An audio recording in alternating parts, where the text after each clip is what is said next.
हाय नमस्कार मित्रांनो, good morning सर्वांना। तर मित्रांनो, आपल्या बरेच सबस्क्रायबरचं असं म्हणणं होतं की तुमची शेती वगैरे दाखवा। तर म्हणून आज तुम्हाला सांगतो, सुरुवातच केली की आपल्या डाळिंबीच्या बागेमधनं ब्लॉगची। तर तुम्हाला आज ह्या व्हिडिओमध्ये मी आज माझी पूर्ण शेती दाखवणार आहे। व्हिडिओ पूर्ण बघा आणि व्हिडिओला एक लाईक करा आणि नवीन कोण आला असेल तर सबस्क्राईब करा। 5 मिनिटाचा व्हिडिओ होत आहे। तर आता आपण डाळिंबीची बाग तुम्हाला पहिल्यांदा दाखवतो मी आता, चला। तर मित्रांनो, ही आपली डाळिंबीची बाग आहे।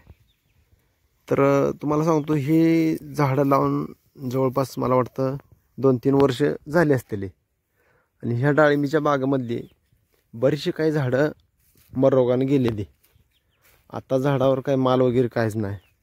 गेल्या 2-3 महिन्यापूर्वी माल पूर्ण ह्या झाडावरचा संपला आहे। तर आता तुम्हाला सांगतो, तुम्हाला मी दुसरा प्लॉट दाखवतो। हे बघा, हा प्लॉट ज्वारीचा आहे। हे अर्धा एकर ज्वारी आहे आणि इकडे हे अर्धा एकरात डाळिंब आहे। तर आता तुम्हाला तिसरा प्लॉट दाखवतो। कारण असं मी का दाखवतोय की आपल्या सबस्क्रायबरचं एक असं म्हणणं होतं की पूर्ण दाखवा आणि पूर्ण माहिती द्या। तर ही आपली छोटीशी विहीर आहे। आमच्या इकडल्या भागात याला आडवी म्हणते ते। आणि ही लोखंडी दिसते, ही माचाड आहे। ह्याच्यावरून आपण पाणी वगैरे काढू शकतोय। तर तुम्हाला किती खोल आहे दाखवतो।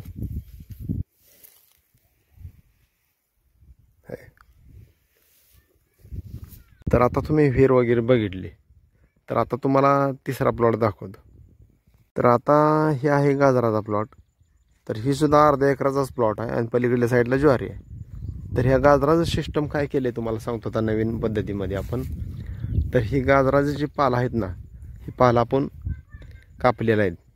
इकडलं ही पालं कशी किती आहेत बघा, आणि ही पालं बघा, बघा ही पालं। हे असं पालं कापून आपण शेळ्यांना घातले। आणि ह्या साऱ्यातलं ही पाला कापल्याला ह्याला फुटून यायला लागला आता, पाले बी फुटायला लागली। आणि पलीकडचं अजून कापायचं चालूच आहे। तर तुम्ही आता ही गहू बघा, ही चौथा प्लॉट आहे आपला गव्हाचा। गहू पूर्ण आता वाळून गेलाय बघा, हे असा गहू पूर्ण वाळून गेलाय। आणि ही गाजराची जी आहे ना, ही बघा एकदम मस्तपैकी असं पाला फुटलेला आहे याला। आणि आता चालूला याचा पूर्ण पाला कापून काढलाय। हा सारा कापायचा चालू आहे सध्या आता, बघा इकडं असं। ही गाजरांचा पाला बादच होऊन जात असतोय। गाजरं मोठी होईपर्यंत पाला खराब होऊन जातो, मग ती कशालाच खाता येत नाही। मग आपण हाय असं ह्या गाजरात एखादं जनावर सुद्धा येऊ देत नाही। मग म्हणून आपण हे कापून घालायला चालू केले। आतापर्यंत 2 सार कापून घातले, तर हे उगवून पण अजून आलाय। थोडक्यात घास गवतासारखं हे। तर तुम्हाला आता मी एक 5वा प्लॉट दाखवतो बघा। ह्याच्यामध्ये वैरणीसाठी ज्वारी पेरली आहे का, ही पण मस्तपैकी उगवले। हा 5वा प्लॉट असं उगवले। परत कोणी असं म्हणून नये की आम्हाला हे बघायचं होतं, ते दाखवलं नाही। आणि आपल्या आवाजाला क्वालिटी आहे का नाही ते पण सांगा। पाठीमागल्या एका व्हिडिओला आपल्याला कमेंट आली होती की आवाजाला काय झालं म्हणून, त्याच्यावर सुद्धा मी व्हिडिओ बनवलाय, ती सुद्धा तुम्ही बघू शकता। आता तुम्हाला मी घर दाखवतो। हे आपलं घर, असा शेड मारलाय जनावरांसाठी। नारळी झाड आहे त्याशी, जनावर आहे त्याशी। आणि घरात किती कालवा चाललाय बघा, लहान लेकरांचा वगैरे।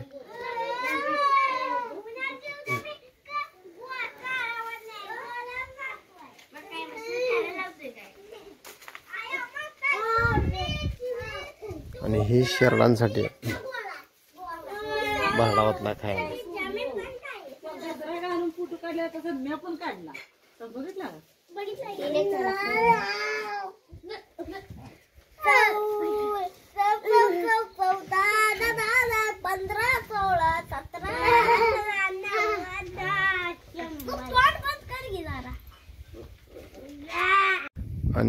इथे एक आपली गाय आहे आणि एक पाडी आहे.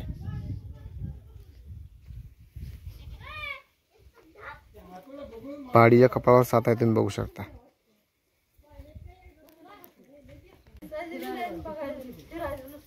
आजूबाजूचा परिसर असा आहे.